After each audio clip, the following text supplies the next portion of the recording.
But the way this ADANI deal has been crafted, it has all the trappings of what one would call a state capture. Thank you. We came to court today, and as you have heard from Bwana, the court is not sitting today until the 27th.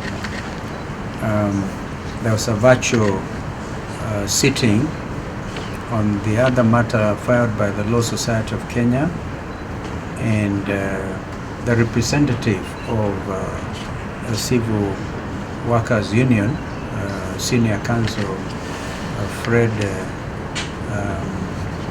Gatia, has just briefed us actually when we are here on what has happened, because that matter was also put up, was put forth until December the 17th before the 3-judge bench.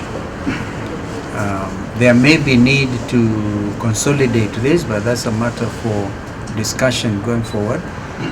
And we think this matter is of critical importance. We are dealing with a critical infrastructure which touches on the national security and the well-being of a nation state called Kenya.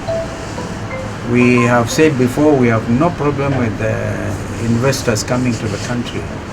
Look at ADANI at JKIA, ADANI in Shaf and Shif, ADANI in Ketraco, and the whole thing crowded in secrecy.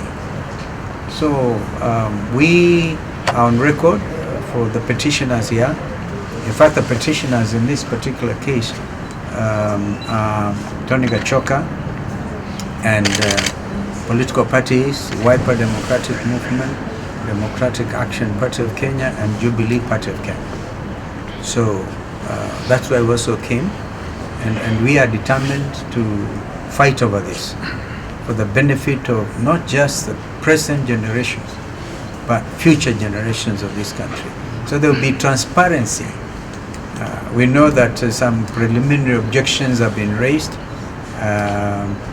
by the respondents, in this case Managing Director of Kenya Airports Authority and the team, the ministers and all.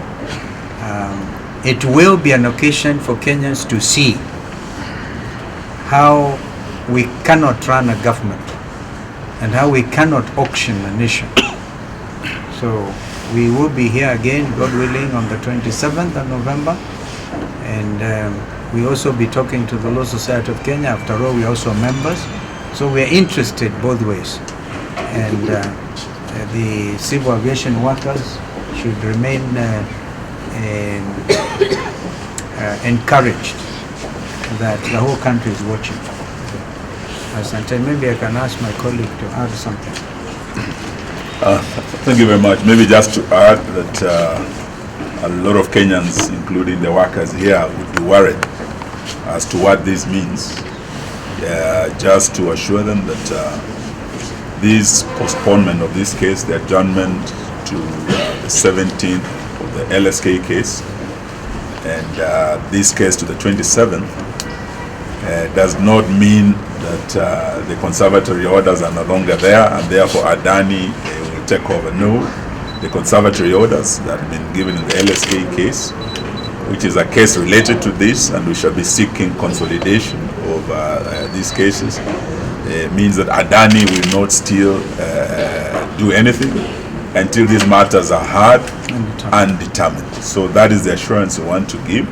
But also thank Bwana Ndiema and his officials for standing with the workers, for fighting for our fellow Kenyans who are at risk of losing their livelihoods under the ADANI deal, which is slope-sided actually in favor of ADANI, and which we must tell Kenyans portends a lot of risk to our future as a nation.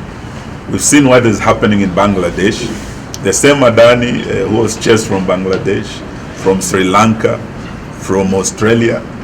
Today we are hearing that he had a problem with the people of Bangladesh, and he has cut off power We want to tell this Kenya Kwisha government that if actually they are going to give this ADANI everything, for ADANI to control our airways in terms of taking JKIA International Airport, for ADANI to control our energy sector by taking over KETRACO, for ADANI to control our healthcare systems.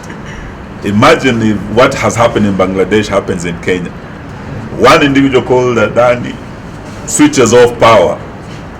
The entire country is in darkness. This one individual called ADANI grounds Jomo Kenyatta because he'll be controlling Jomo Kenyatta.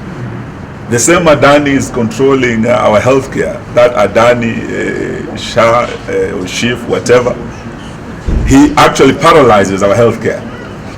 Will we have a country? No.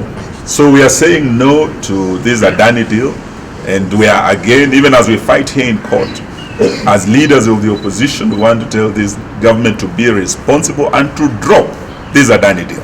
Yes. That is all we're asking, but we leave to the judges and to our courts to do what is right and in our national interest. Asanteni sana.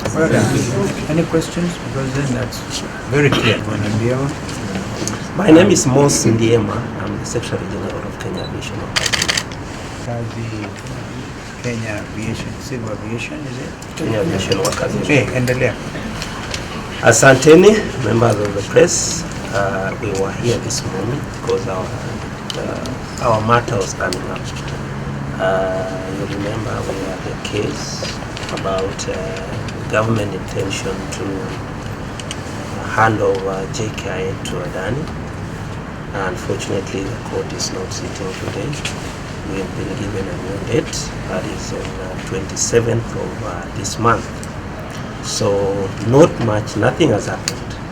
But I want to use this opportunity to thank His Excellency Mheshimiwa Dr. KALONZO and Mheshimiwa Eugene Wamalwa for standing with us, the working fraternity from the aviation sector.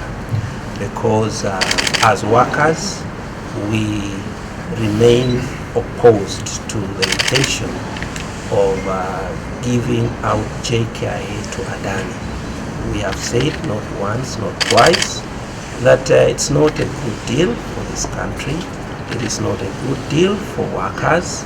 It's not a good deal for the sector, that is the aviation sector in totality.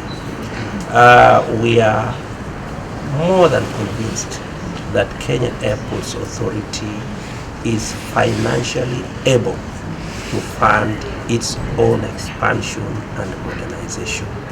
Our appeal to the government is that they should pause and abandon the ADANI project and instead assist Kenya Airports Authority to finance its own expansion. So I won't say much. Maybe I'll ask His Excellency and Mheshimiwa Eugene, who have been of great help to us, the working fraternity and from aviation, maybe to make some remarks.